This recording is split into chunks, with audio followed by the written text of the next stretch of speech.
Hi మీలో ఎవరికైనా political, personal, professional, business, motivational, spiritual ఎలాంటి వీడియోస్ అండ్ ఇంటర్వ్యూస్ కావాలన్నా స్క్రీన్ మీద డిస్ప్లే అవుతున్న నెంబర్స్ను కాంటాక్ట్ చేయండి.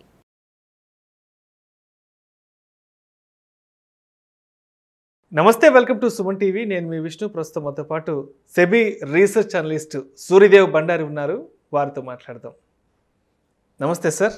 సార్ నమస్కారం సార్, ఇప్పుడు ఆప్షన్స్ విషయానికి వస్తే ఆప్షన్స్ బయ్యింగు, ఆప్షన్స్ రైటింగు, సో రెండు ఉన్నాయి కదా.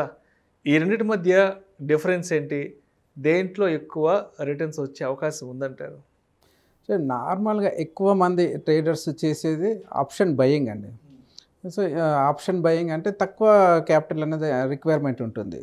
సో ఆప్షన్ రైటింగ్ విషయానికి వస్తే ఫ్యూచర్స్కి ఎంతైతే మార్జిన్ అవసరం ఉంటుందో అంత క్యాపిటల్ అనేది రిక్వైర్మెంట్ ఉంటుంది. So basic difference major capital అని చెప్పుకోవచ్చు.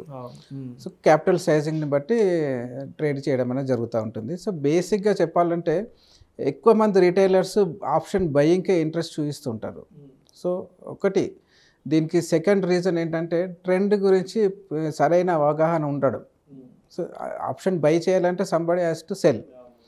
సో ఎవరు సెల్ చేస్తారు అన్నది మేజర్గా చెప్పాలంటే హై నెట్వర్క్ ఇండివిజువల్స్ ఆప్షన్ రైటింగ్లో ఎక్కువ ఇంట్రెస్ట్ చూపిస్తుంటారు. ఎందుకంటే వాళ్ళకి ట్రెండ్ పైన ఎక్కువ అవగాహన అన్నది ఉంటుంది. సో మార్కెట్ ఎక్కడైతే సపోర్ట్స్కి దగ్గర ఉంటుంది, సపోర్ట్ బ్రేక్ డౌన్ కాదు, ఇంకా పడదు అనుకున్నప్పుడు వాళ్ళు జనరల్గా చేసే పని ఏంటంటే పుట్ రైటింగ్ చేస్తుంటారు. So normal traders put buying చేస్తుంటారు, అంటే ఇక్కడ నుంచి మార్కెట్ ఇంకా పడుతుందేమో అన్న ఉద్దేశంతో. అదేవిధంగా మార్కెట్ హయ్యర్ లెవెల్స్కి వెళ్ళిన తర్వాత ఇంకా పెరుగుతుందన్న ఉద్దేశంతో retail investors call options by చేయడం జరుగుతుంది. సో ఆ టైంలో హై నెట్వర్క్ ఇండివిజువల్స్ ఏం చేస్తారంటే ఆప్షన్ రైటింగ్ చేస్తుంటారు. సో కాల్ ఆప్షన్స్ రైట్ చేస్తారు. సో ఎప్పుడైతే రైట్ చేస్తారో వాళ్ళకి రిస్క్ అనేది హెవీగా ఉంటుంది. ఎందుకంటే ఇక్కడ మేజర్ డిఫరెన్స్ ఉంటుంది రెండింటికి. ఒక for example call option buying అనేది అనుకుంటే, ఒక ఫర్ ఎగ్జాంపుల్ నిఫ్టీ ఈ విషయానికి తీసుకుంటే 17,200కి దగ్గరలో ఉంది. సో ఒక కాల్ ఆప్షన్ బై చేయాలనుకుంటే 100 రూపాయల్లో ఉంది అని అనుకుంటే, సో ఆప్షన్ బయ్యర్కి 100 రూపాయలు ప్రీమియం పే చేస్తే నిఫ్టీ ఎంత పెరిగితే అంత రిటర్న్స్ వచ్చే అవకాశాలు ఉంటాయి. సో నిఫ్టీ ఒక 400 పాయింట్స్ పెరిగిందంటే ఆ ప్రీమియం 400 పాయింట్స్ వస్తుంది. ఆప్షన్ రైటర్కి లిమిటెడ్ రిటర్న్స్ ఉంటాయి. సో వాళ్ళకి ఎంత ఉంటుందంటే 100 రూపీస్లో సేల్ చేస్తే 100 రూపీస్ మాత్రమే ప్రాఫిట్ ఉంటుంది. అన్లిమిటెడ్ రిస్క్ ఉంటుంది. కాబట్టి వాళ్ళకి అన్లిమిటెడ్ రిస్క్ ఉంటుంది. కాబట్టి వాళ్ళు ఏం చేస్తారంటే కరెక్ట్గా ట్రెండ్ పైన అవగాహనతో నిర్ణయం తీసుకోవడం జరుగుతుంటుంది. అది ముఖ్య కారణం అని చెప్పుకోవచ్చు. ఈ మధ్య కొత్తగా వచ్చిన వాళ్ళు కూడా ఆప్షన్ రైటింగ్ ఎక్కువ ఇంట్రెస్ట్ చూపిస్తున్నారు. దానికి ఒక రీజన్ ఏంటంటే మార్కెట్ ఎక్కువ వొలాటిల్గా ఉన్నప్పుడు ప్రీమియమ్స్ అనేది హెవీగా ఉంటాయి. సో అదే ఎక్స్పైరీ దగ్గరకు వచ్చేసరికి ఆ వొలాటిలిటీ అనేది తగ్గేసి ప్రీమియమ్స్ డీకే అవుతుంటాయి.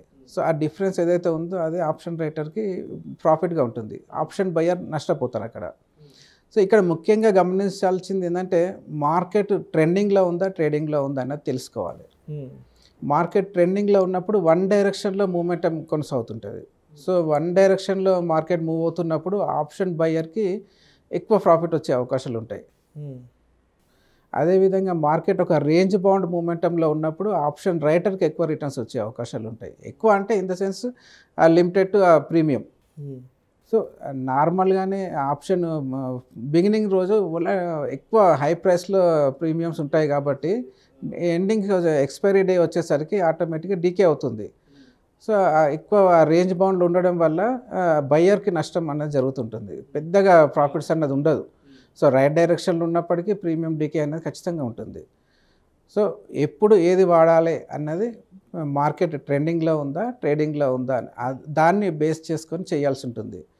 సో హై నెట్వర్క్ అంటే మనకు బిగ్ ఆపరేటర్స్ అనుకున్నా వాళ్ళు ట్రెండింగ్లో ఉన్నప్పుడు ఆపోజిట్ డైరెక్షన్లో ఆప్షన్ రైటింగ్ అనేది చేస్తుంటారు. సో మార్కెట్ కంటిన్యూస్గా పైకి వెళ్తుంది అన్నప్పుడు పుట్ రైటింగ్ చేస్తూ వెళ్తుంటారు.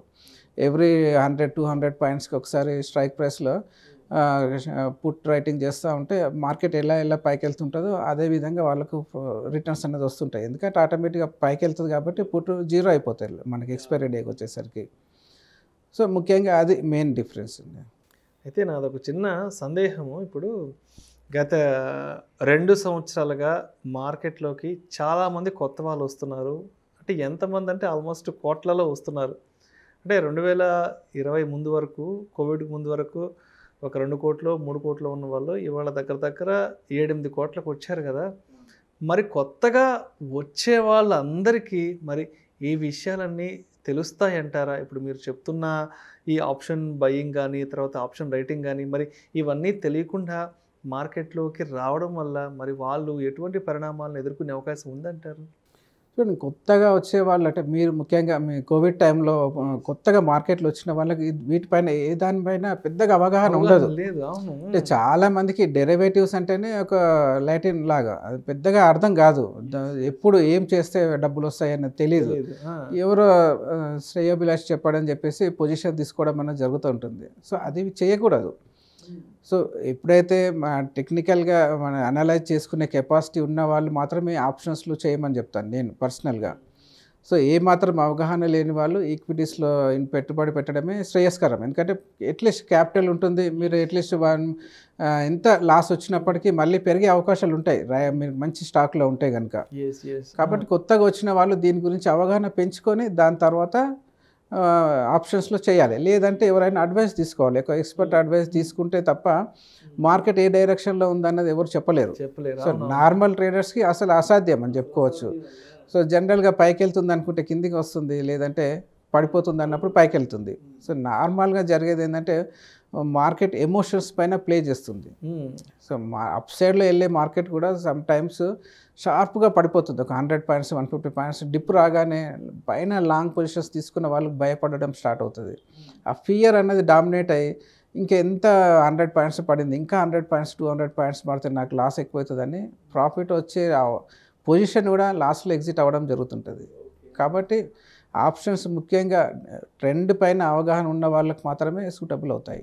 అంతేగాని కొత్తగా మార్కెట్లోకి వచ్చే వాళ్ళు అంటే వీటి జోలికి వెళ్తే మాత్రం కొంత ఇబ్బంది నష్టపోయే అవకాశాలు ఎక్కువ కనబడుతుంటాయి. కాబట్టి సేఫ్ సైడ్ ఉండాలి. కాబట్టి అడ్వైస్ తీసుకోవాలి, లేదంటే సొంతంగా నేర్చుకోవాలి. ఆ 2 ఆప్షన్స్ మాత్రమే ఉన్నాయి. ఇంకా ఆప్షన్స్ ఒక రకంగా చెప్పాలంటే మల్టీ బ్యాగ్ అంటే మనీ మల్టీప్లయర్స్ అని చెప్పుకోవచ్చు. అదేవిధంగా డిస్ట్రాయర్ అని చెప్పుకోవచ్చు. సో రైట్ డైరెక్షన్లో వెళ్తే మల్టిప్లై అవుతుంది, రాంగ్ డైరెక్షన్లో వెళ్తే డిస్ట్రాయ్ అవుతుంది క్యాపిటల్.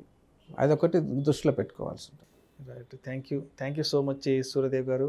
కొత్తగా మార్కెట్లోకి వచ్చే వాళ్ళు ఈ ఆప్షన్స్ ట్రేడింగ్ పట్ల ఏ విధంగా అప్రమత్తంగా ఉండాలి అనే విషయం గురించి చాలా కూలంకషంగా ప్రేక్షకులు వివరించారు. Thank you sir. Thank you.